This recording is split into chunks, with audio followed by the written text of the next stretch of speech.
this weekend, these first few? It's the same thing. It's a little bit of introduction to Wisconsin, and then basically the same thing we talk about all the time in these weeks. It's kind of fundamentals, and let's get back to blocking, tackling, getting off of blocks, running routes at the right depth, getting in and out of cuts, quarterbacks throwing on time. So, a combination of both. So you do introduce some Wisconsin Yep, stuff already? a little bit. What's the progression there? We'll get going. We have 4 practices this week. Then we'll go on the road, and they'll have Tuesday, Wednesday, Thursday off, and then we'll try to simulate a Monday through Friday next week of what a game week is, and then we'll come back down when we get back down to the bowl and simulate the same things. Finals week and everything, how do you feel like they have bounced back the last couple of days? They did a nice job. They came back yesterday and were real attentive. They got a little energy and a little buzz, and they really had a week off. They had to lift one day in there, according to what their final schedule were, but they were really good yesterday, and they bounced back really, really well today. So these guys are excited about the opportunities. Do you have your whole staff back? Yeah, everybody's here. They all came in yesterday. One guy, I think maybe DP was late getting in yesterday, and then everybody will be here. We'll practice. We may miss a guy on Monday, and then we'll all be back the following Friday. Chip Helfrich told us a story after the UCLA game about how Darren stood up in a team meeting shortly after you guys got back from the BCS title game last year and basically said, "Follow me, I'll be the leader, I can take us back to a BCS bowl." Do you remember that when he said that? No.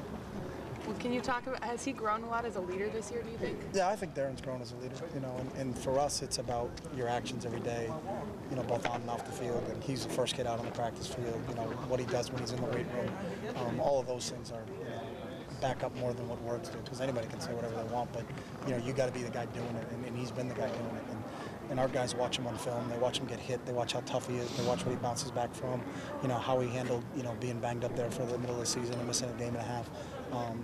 That's what speaks more volumes than a guy standing up in a locker room making a speech.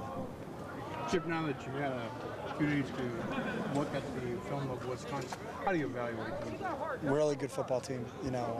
Obviously defensively, they have 2 great linebackers in Taylor and Borland. I think one of them has 137 tackles, the other one has 131. 2 of the leading tacklers in the nation.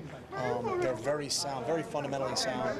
They're very, very good tacklers. There's not a lot of big plays against them. They're actually, I think, 6th in the nation in scoring and 8th in the nation in total defense. And then when you flip to the other side of the ball, obviously it starts with Monty Ball and Russell Wilson. Wilson's, I think, 2nd in the country in pass efficiency. He's thrown 31 touchdowns to 3 interceptions. Monty Ball's got 38 touchdowns, 1,700 yards. So real formidable opponent. But when you're going to play in a BCS game, no one's getting a patsy, I'll tell you that. So I think it's going to be a real challenge for us in terms of our preparation against those guys because they're sound. But I think anybody that's in a BCS game is sound in all phases of what they do. So. Chip, Michael chose not to go to the College Football Awards. Dave said it was so he could stay here and take his finals. What does that say about him as a person that he would make that decision? Well, that he'll be eligible for the bowl game, number one. But, he had a final to take. So sometimes I think that stuff is good. I think he had the opportunity to go a year ago, and it was kind of a whirlwind for him. But I also think from his experience of it, it set him back a little bit school-wise. He went from the award show to the Heisman to all that other stuff. And he just felt like at that situation, especially that class, he had to be here to take the final. And whenever a kid has an academic conflict, we're going to side on the academic side. So, and that's what he's all about. His goal is when he came here is to get a degree, and that's the first goal he has, and he'll fulfill that this spring. Coach, you've done these long layoffs 2 years in a row now. Can you take anything from last year and the year before about how you practice, how you approach practice with such a long layoff? Yeah, I think our guys understand it. We'll go for 4 days and then take a couple of days off. Then we'll go again and then take a couple of days off.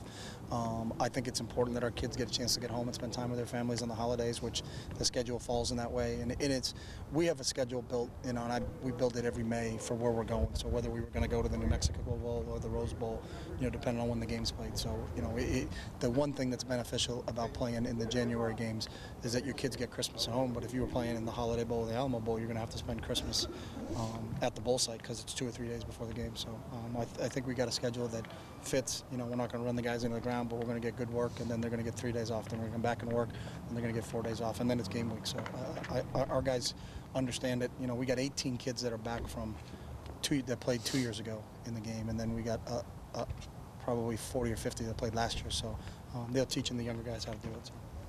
Did you see that video that a fan made putting you in the Dr. Pepper commercial that's been going around? Yeah, I saw it. What do you think? Great.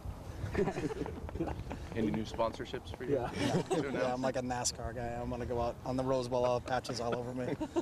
And I'm taking offers too. So right now I got a quarter to wear a sign for 7-11. So we'll see if that can get bigger. Chip, was there anything in watching the Wisconsin film that jumped out at you? I know, they're a good team. Was there anything that jumped out at you? Yeah, I think defensively how sound they are. They're not out of position, and how well they tackle would be that. And then offensively, I think with adding, Russell Wilson to the mix, how dangerous they are. So it's not let's gang up on the run game and stop Monty Ball. If you do, then Toon and Aberderis and the tight end Peterson will beat you. But they do some different things. Monty Ball's thrown two passes this year, and Wilson's got 3 catches this year. So they're going to attack you and they're going to stretch it. So you got to make sure that you're sound in your attack. There's not one phase of their game you're going to be able to gang up on. Because everybody talks about Big Ten, just grinding it out, and yet they've got their 40 that points was a game. 50 years ago when know, Woody Hayes was there. But Purdue slings it all over the place. Northwestern is a spread team. Illinois is a spread team. Ohio State with Braxton Miller. Watching that film, he's all over the place. That I think is not the case. This team can throw the football, and obviously Russell's second in the country in pass efficiency. So, and anybody that throws 31 touchdowns versus 3 interceptions, that's a pretty good ratio. So. The size of the Lions. Can you talk about the size of their offense and defensive line? Yeah, they're comparable to Stanford. I think that in terms of where they are, and I think our offensive line is decent size. And most of them, I think we average 305 across the front. So, but that matchup, I think, is going to be a key matchup for us. Our D line versus their O line, because their O line is really talented. They lost 2 great players from last year's team, but in Moffitt and Outland Trophy winner, but they still got some really good players back. So. Cliff Harris obviously in the news this week. How difficult is that decision for you? Not difficult at all. We have rules, and if you can either obey the rules or don't obey the rules. So they make their decisions, and if you can't follow the rules, then you're not going to be a part of it. So.